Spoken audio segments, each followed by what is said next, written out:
ನಮಸ್ಕಾರ. ನಾನು ನಿಮಗೆ ಇವತ್ತು ಅಗಸೆ ಬೀಜ ಅಥವಾ ಫ್ಲ್ಯಾಕ್ಸ್ ಸೀಡ್ಸ್ ಇದರ ಬಗ್ಗೆ ಹೇಳುತ್ತೇನೆ.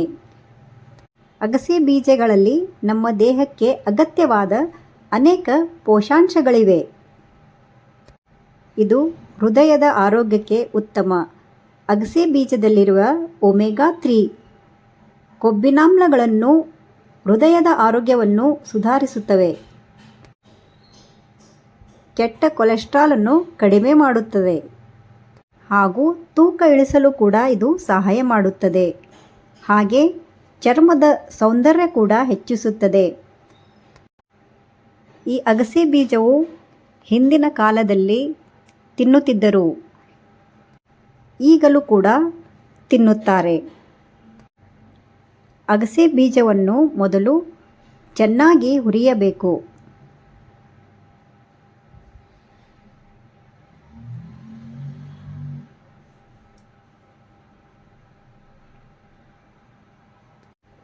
ಗ್ಯಾಸ್ ಫ್ಲೇಮ್ ಚಿಕ್ಕದಾಗಿ ಇಟ್ಟುಕೊಳ್ಳಬೇಕು, ಏಕೆಂದರೆ ಇವು ಬೇಗನೆ ಕಪ್ಪಗಾಗುತ್ತವೆ.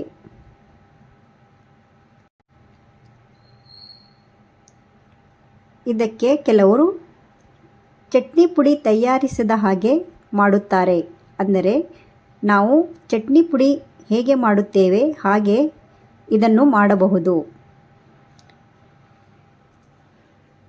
ನಾನು ಕೂಡ ಚಟ್ನಿ ಪುಡಿ ಹೇಗೆ ಮಾಡುತ್ತಾರೆ ಹಾಗೆ ಮಾಡಿದ್ದೇನೆ. ಇದರಲ್ಲಿ ನಾನು ಹುಣಸೆಹಣ್ಣು ಮತ್ತು ಬೆಲ್ಲ, ಉಪ್ಪು, ಖಾರ ಪುಡಿ,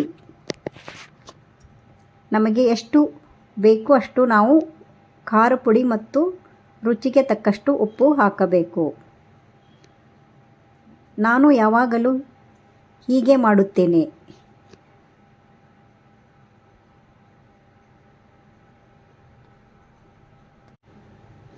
ಇದಕ್ಕೆ ಕೆಲವರು ಬೆಳ್ಳುಳ್ಳಿ ಕೂಡ ಹಾಕುತ್ತಾರೆ. ಉಪ್ಪು, ಖಾರ ಮತ್ತು ಬೆಳ್ಳುಳ್ಳಿ ಇದನ್ನು ಚೆನ್ನಾಗಿ ಮಿಕ್ಸಿಯಲ್ಲಿ ಹಾಕಿ ಸಣ್ಣ ಪೌಡರ್ ಹಾಗೆ ಮಾಡಬೇಕು.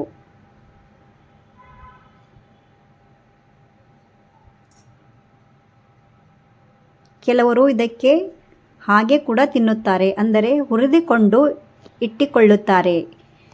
ಇದು ಅವರ ಡೈಟ್ನಲ್ಲಿ ಇದು ಬಳಸುತ್ತಾರೆ.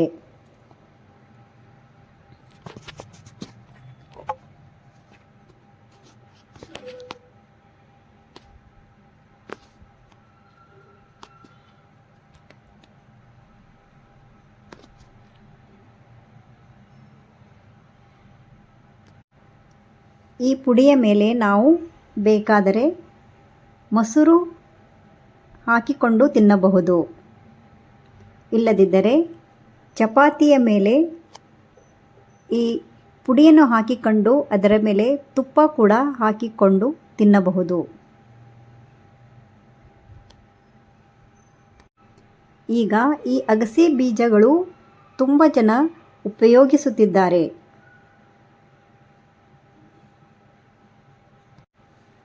ಇದು ಆರೋಗ್ಯಕ್ಕೆ ತುಂಬವೇ ಚೆನ್ನಾಗಿದೆ ಎಂದು ಹೇಳುತ್ತಾರೆ.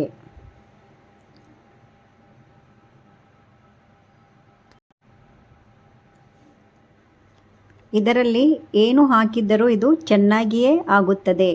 ನಿಮಗೆ ಬೇಕಾದರೆ ಹುಣಸೆಹಣ್ಣು, ಬೆಲ್ಲ ತೆಗೆದು ಇದರಲ್ಲಿ ಖಾರ ಪುಡಿ, ಉಪ್ಪು ಕೂಡ ಹಾಕಬಹುದು. ಸ್ವಲ್ಪ ಟೇಸ್ಟ್ ಬರಬೇಕೆಂದರೆ ನೀವು ಬೆಳ್ಳುಳ್ಳಿ ಕೂಡ ಹಾಕಬಹುದು. ಇದು ಸಾಮಾನ್ಯವಾಗಿ ದಿನಕ್ಕೆ 1 ರಿಂದ 2 ಟೇಬಲ್ ಸ್ಪೂನ್ ಅಗಸೆ ಬೀಜ, ಅಂದರೆ ಅಗಸೆ ಪುಡಿ ಮಾಡಿದ್ದ ಇಷ್ಟೇ ತಿನ್ನಬೇಕು. ಒಳ್ಳೆಯದೆಂದು ಜಾಸ್ತಿ ಸೇವಿಸಬಾರದು. ಇದನ್ನು ನಾವು ದಿನಾಲೂ ಊಟದಲ್ಲಿ ಬಳಸಬಹುದು.